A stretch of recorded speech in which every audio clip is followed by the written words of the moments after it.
Hello, and welcome to show number 2614 of Eyes on Success, a weekly program empowering the visually impaired with expert advice, personal stories, and the latest in technology and accessibility. I'm Nancy Torpey. And I'm Pete Torpey. They always say with AI, especially when you're doing intentional research, trust but verify. And we'll be talking more about AI and how you can use it in your daily lives. AI is reshaping daily life for blind users in both professional and personal settings. We'll talk with Richard Rueda and Tiffany Kim about using ChatGPT, Be My Eyes, and other tools for reading text, describing images, boosting productivity, and creating content, along with why personalized settings and verifying results is important. But first, for our tip of the week. This week's tip comes from Richard Rueda. Don't ask AI for answers. Ask it to think with you. So in other words, as blind people, we are natural problem solvers. So have it describe to you a graphic or some kind of a visual in different detail, high level, low level, in 30 words or less and 300 words or less, and see what it gives you. I think those are ways you can interact with AI as a person, so have it think with you, not to provide you the answer. I think that's often the case that we want to. It kind of goes hand in hand with trust but verify. Just like you would when interacting with another person. If you're more interactive with it and more directive, you get better answers. Support for Eyes on Success is provided by the My Tools for Living retail store at the Chicago Lighthouse, offering tools and technologies to support everyday life across the vision loss spectrum, as well as ongoing advice. More information is available at mytoolsforliving.com. You are listening to Eyes on Success. Success, success, success, success, success. Let's start by meeting Richard and Tiffany. Today we have two guests with us, and perhaps we'll start out, Richard, by having you introduce yourself and tell us what you do. All right. Well, thank you. And it's a pleasure to be on the Eyes on Success podcast. My name is Richard Rueda. I am the Assistant Director with the American Printing House for the Blind APH Connect Center. And at the APH Connect Center, we house websites, resources, tools, and guides on anything and everything on blindness and low vision, from our anchor sites, including Vision Aware, Family Connect, and Career Connect. We have topics that focus on the family who are raising children who are blind or low vision. Similarly, for Vision Aware, we work on providing resources and tools and tips and guidance for adults who are adjusting to vision loss at all stages of life, whether you're 5 or 95. And for Career Connect, we have resources that help the job seeker and the employer. So whether you're a seasoned job seeker who's returning to the workforce and you're looking for a new career and your vision has changed or you've lost your vision, we have resources for that. We have resources for high school students who have been blind or low vision all their life or part of their life, emerging into the workforce, whether they have a college experience or they have community experience. And we have tools for employers who are interested in hiring and accommodating people who are blind or low vision in the workforce. Through the Connect Center, we have these resources free of charge, and they are completely digitized through digital downloads on the website where you can download these documents or read them with your computer in any way that you feel comfortable doing so, including your phone or tablet. An excellent range of resources that can be very helpful. A little bit for everybody. And you yourself are visually impaired, right, Richard? Yes, I am a person who is blind. I myself, my background is in the rehabilitation counseling arena. I graduated college and became a rehabilitation counselor in Northern California. And I really fell into working with young adults, transition age youth, those who are 15, 16 years of age to about 20, 22, who were emerging into the workforce, who were career curious, who really wanted to go to work, who really want to learn about what's life like after high school? What does it take to go to college? So I spent the past 25 years working in various jobs, including Department of Rehabilitation, with folks who are really interested in the workforce and really immersing themselves with all the tools that they need to be successful. So I joined APH 5 years ago and worked on Career Connect, and shortly after was promoted to assistant director. Being blind, being a person who's curious by nature, I love all the jobs I've done, including mine at Career Connect and at APH Connect Center, where I get to travel, I get to meet with people from all walks of life and really empower people with the tools and resources we have. I am blind, I travel with a guide dog, and I love adventure. That's great. And our second guest is Tiffany. Tiffany, tell us a little bit about yourself and what you do. My name is Tiffany Kim, and I actually am a rehabilitation counselor in Santa Barbara with Blind Field Services, and I've been doing it for 14 years. And I guess for me, I've been blind all my life due to optic nerve hypoplasia. I think the reason I even got into the whole AI in the workplace blog was I've just been an AI enthusiast, even though I consider myself an artist. I enjoy writing and I enjoy playing music and singing and doing other things like that. But I know a lot of folks are scared of AI. For me, it was just like, as a blind person, wow, AI can actually enhance things, help with pictures. And I've been able to, I'm great at writing lyrics, but I'm bad at writing melodies. So it helps me with that kind of thing, So that's kind of how it started with me with AI. And then when the opportunity came up to the blogging for Career Connect, I just decided, okay, I'll tackle AI in the workplace because it actually interests me. And that's what we'll be talking about today, leveraging off the blog post you wrote about how AI can be useful for people with vision issues. So give us a high-level overview here. First of all, what kind of AI tools are we talking about? Then we can talk about how they might be useful to people. I wrote about stuff like ChatGPT, just general purpose tools like ChatGPT, Claude, and Gemini. I think those are the three big ones from OpenAI and Claude and Google. But then there's also the special ones, for going into meetings like Otter AI and also text to speech. I've been really interested in that as well. And I found out about 11 Reader, and you can actually just get voices from all over the place. People have cloned theirs, and then also they have some from celebrities doing reading of PDFs. And then there's also the AI for photos, like Seeing AI, learning to recognize different things like packages or mail. And I've also been into the AI that's trying to combine conventional, Google type of thing, but also with screen reading technology. So it kind of can bridge the gap between screen reading and what things that may not be clickable on the screen. So the AI does optical character recognition on it so that you can access stuff on the computer that you might not have been able to just using JAWS or NVDA. So you just listed a whole slew of tools, each of which is very helpful. Sorry. No, this is terrific because for people who use AI in the workplace, they're probably familiar with many of those. But for people who don't, maybe they don't even know what they would use it for. So let's just start with something easy. You mentioned attending a meeting. What would you use AI for to help you in that scenario? So there's, I guess, different parts of a meeting. One would be having the meeting transcribed, and another would be having the meeting summarized. So those kinds of things. Obviously, you'd have to record the meeting too, so you could get it transcribed. But there's a lot of AI transcription, which is because it can do it in about 5 minutes.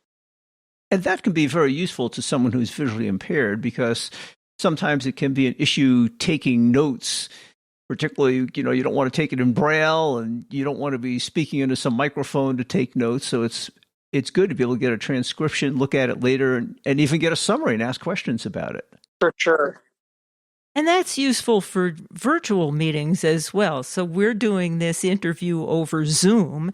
And when we're done with the interview, Zoom is going to provide us with a transcription and a summary, and life is going to be good because then we can use additional AI tools to do further steps in the process. So what would you recommend after you've been to the meeting and you want to make use of that information?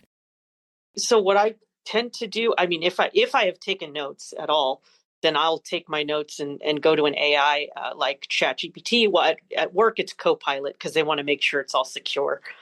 Copilot, and basically tell it, here's all my notes, make them pretty for me, like make them into complete sentences so that it will make sense to someone other than myself. And so it'll often, help with that.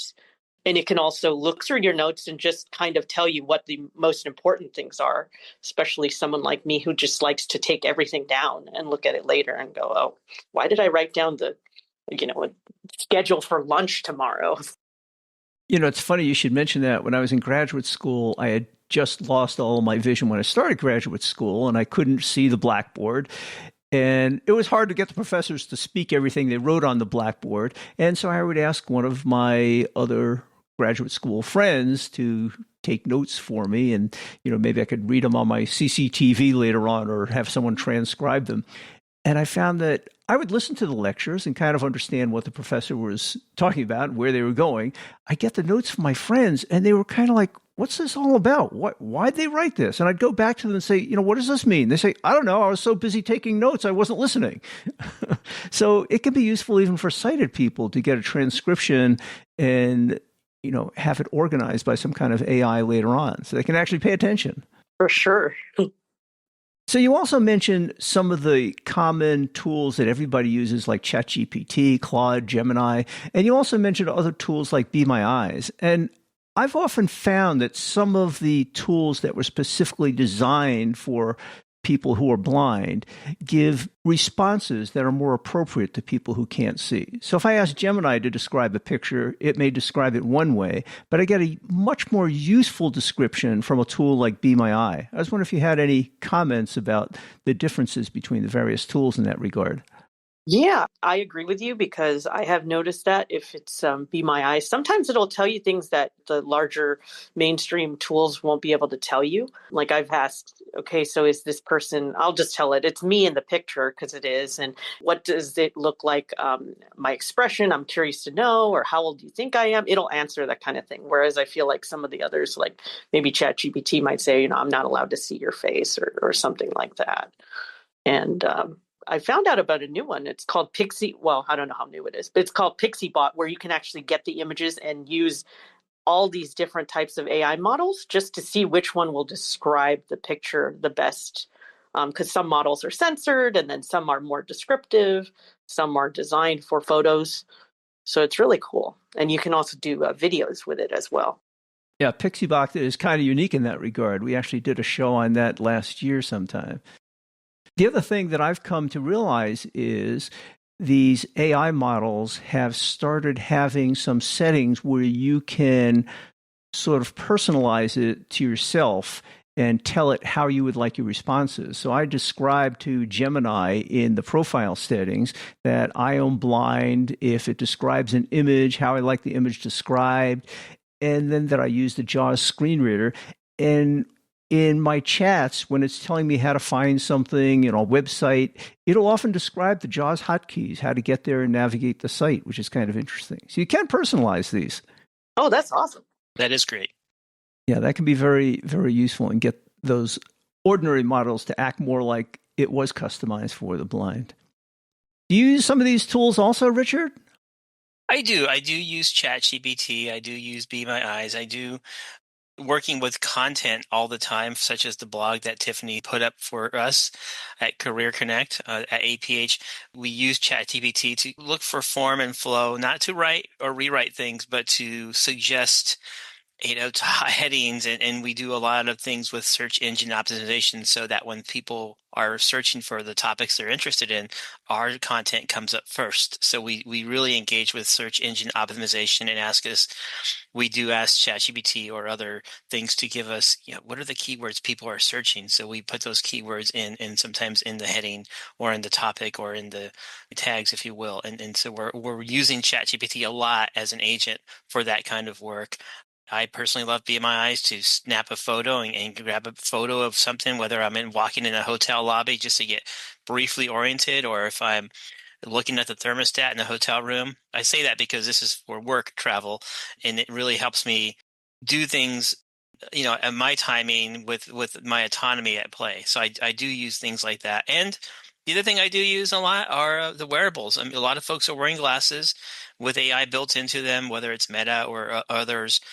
I'm not that person. I'm not the guy who likes glasses for a couple of reasons. But what I do like is using my phone, my iPhone with one AirPod, because I have to have one ear on the world.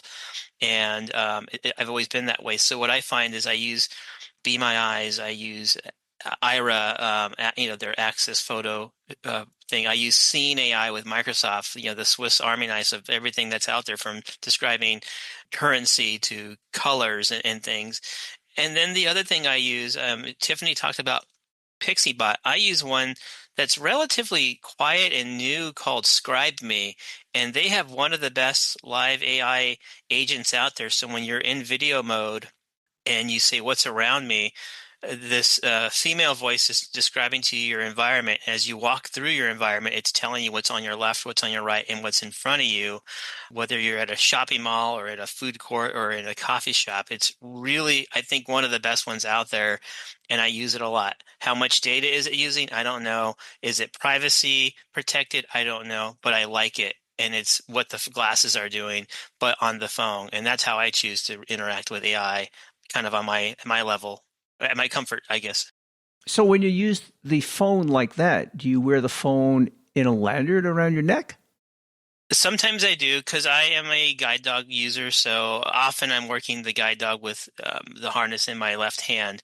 And so I like to have hands free, especially if I've got luggage or I just need to open doors or hit elevator buttons. So I do often wear a lanyard, not always, with the AirPod in my right ear. And then I have the phone around my neck at chest level. And it's kind of describing and interacting with the environment.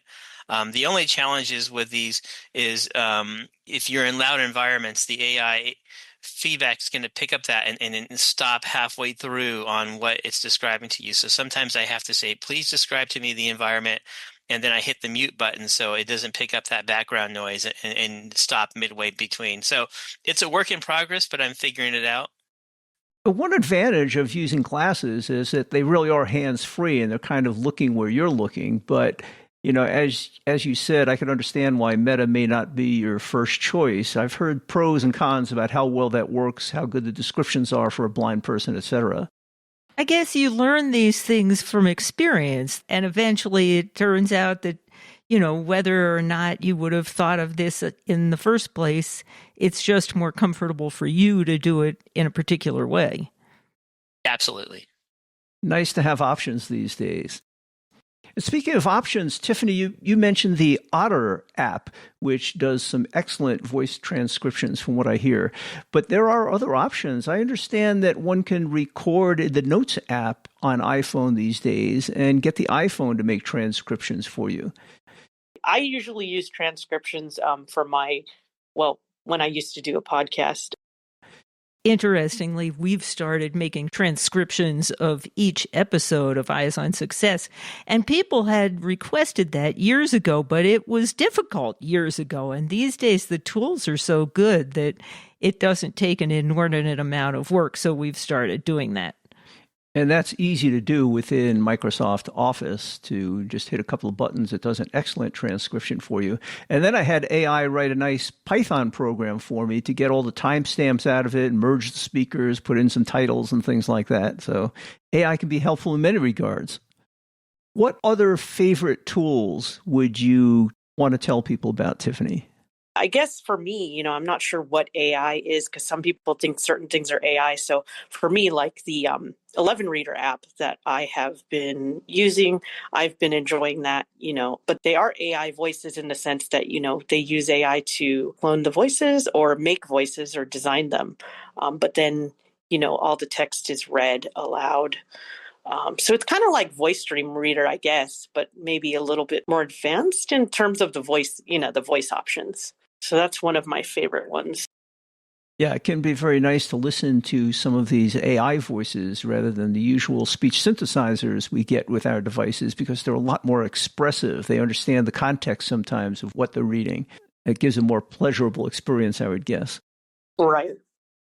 And talking of AI, there's a lot of AI that's being built into our screen readers these days. I know we talked recently with someone from Vispero about tools like FS Companion to give help in JAWS. If you just ask a question, how can I do so-and-so, you can get a response. Or Picture Smart, which is built into JAWS, which will give you descriptions of images and web pages, etc. And I think NVDA has similar options. What other tools and techniques were you talking about in your blog, or do you use on a frequent basis at work that we haven't covered yet? I think I talked a bit about like making AI pictures. Now, I don't know which tools make the best pictures, but I know that, I've done some basic photo editing, kind of like, just asking Be My Eyes, obviously, what photo is this? And then, how can I edit it? I've used some of those AI tools for generating images, and I find that it does a reasonably good job on the first iteration, on the first prompt.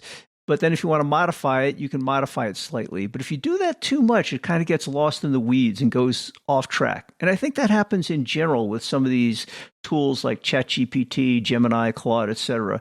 The first few prompts will give you good responses. It stays on track. But if you make the interaction go too long, it can tend to go off the rails. I think that's because they have a certain context window that they use. And if your chat goes bigger than that, they kind of lose their mind a little bit. Yeah. My observation is that the advent of AI has really unleashed Pete's inner creativity. And he'll come up with a concept for an image. He'll describe it. The AI will create it. Then he'll use Be My Eyes or some other AI tool, basically, to describe the image to him. And then he can iterate. And when he's done, he's got whatever it was he wanted to create. And some of them are really quite good. But I often check with a human at the end because you never quite know. Yeah, that's me. That's true. And they always say with AI, especially when you're doing intentional research, trust but verify. So sometimes I will, if I need something that's reputable, I'll say, let's verify this. Let's look at other sources. And I think they all have things where you can do a deep research now on certain, topics, and it'll give you prompts to kind of fill out what you're looking for, and then it'll go and say, okay, I'm going to research this. Give me some time. And 10, 20 minutes later, it sends you this whole thing. And I think because it's more intentional and it's more in depth, you get so many of those that are free before you have to go to the paid version. But that's another cool way of using AI. Yes, these days, and they often give you references and links to those references so you can check on the specific facts that they gave you. That's always a good idea to check. They're not perfect. They make mistakes just like humans. Mm-hmm. Yeah, but quicker so they can make more mistakes. I like that. True. So we've been talking about all sorts of tools and techniques that you can use to get AI to help you in your work. And I would just like to point out that although we did ask you what you guys do for day jobs, that was completely independent of this topic, that you can use AI for any professional or personal task that you have in mind. Yes. Oh, definitely. Then Richard elaborated with an interesting example. I will share this. There was a hiking trip that I did with a friend of mine to the Camino in Spain. And one of the things that we did was part of my carrying the weight of that hiking trip was doing a lot of research with AI, asking about the weather conditions and asking about the hiking trails and asking about the accommodations and all sorts of things. And at one point I generated like a 5-page dossier of just information about the Camino, the trails, inclement weather, what to wear, what not to wear, how much you should carry, and so on and so forth. And that was all generated by AI. And the person who I hiked with was just way overwhelmed and blown away because they had never used AI before and were a little skeptical, and they come from a different generation. And I think by the end of the journey, that person was a lot more engaged and in awe with AI, still skeptical, but a little more embracing how neat that was. And next week, Richard will be back talking a little bit more about that trip. And Pete's been using AI to help plan our travel lately also. And, sometimes the AI can come up with great proposals. We like to go to this kind of thing in this kind of area, blah, blah, blah. And it'll suggest all sorts of great ideas. But again, trust but verify, because, if Pete queries AI and says, find me interesting activities that are close to this city we're planning on staying in, sometimes its idea of close can be, a 5-hour drive. And that's really not what I was planning on doing out and back in a day. So you really still have to confirm that everything it's telling you is useful, but some of it is very helpful. Always trust but verify. Well, Richard, this was a great conversation. If people had questions for you or want to learn more about the Connect Center, where would you send them? I would send them to 2 places. The webpage is APH Connect Center. That's APHConnectCenter.org. And my work email is RRUED, as in David, @aph.org. And Tiffany, if people had questions for you, is there some way they could contact you, or do you have a website? I'll just give my personal email. It's Tiffany, Tiffany, Kim, Kim, 77@gmail.com. So what originally caught our interest was a blog post that you, Tiffany, had written, and then you, Richard, had put up on LinkedIn, I think is where I first saw it. And we will post a link to that blog post. But is there an easy way people can find that and possibly related writings? Through the aphconnectcenter.org webpage, there is a search bar. And if you type in AI in the workplace, it'll come up. And the link that Tiffany gave was a little bit long, so we'll have that in the show notes for this episode, which is episode 2614. Along with all the other information that you might have missed in the audio. Also in the show notes, we'll have links to other episodes in which we talked about various ways in which AI can be used and various tools for using AI. That's it for today's show. Next week on Eyes on Success, we'll have Richard Rueda back, but this time talking with his sighted hiking partner, Tom Lace, with whom they recently completed the El Camino de Santiago Trail. Known for its centuries-old pilgrimage routes and welcoming waymarkers, this trail offers both challenge and significance for people who walk it.